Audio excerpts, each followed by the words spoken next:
It was a carefully planned ambush on a busy roundabout, and it marked a change in tactics by activists from Just Stop Oil. Instead of targeting oil depots, they chose to hit a fuel tanker on the move. The unlucky driver had come to a stop at a red light on the Chiswick Roundabout when the protesters made their move. Basically, the tanker came to the lights. People stepped out with the banner to inform the driver that the tanker has been stopped and that he can't go further forward, whilst a couple others climbed up on top of the tanker. The tanker was stranded in the middle of 3 lanes and was soon surrounded by police.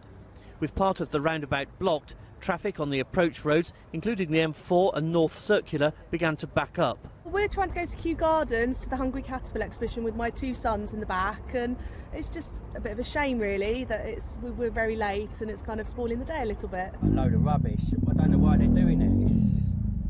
They're causing all these problems for petrol. It's 45 minutes queued up yesterday just to get some diesel.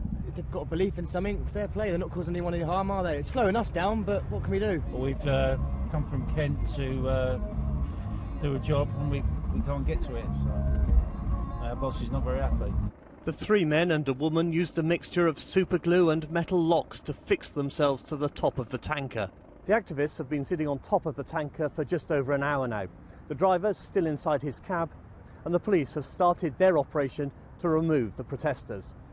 A hydraulic platform arrived along with specialist officers. I've arrested you. The protesters were told they were under arrest, and then one by one they were given a safety harness, helmet and protective goggles.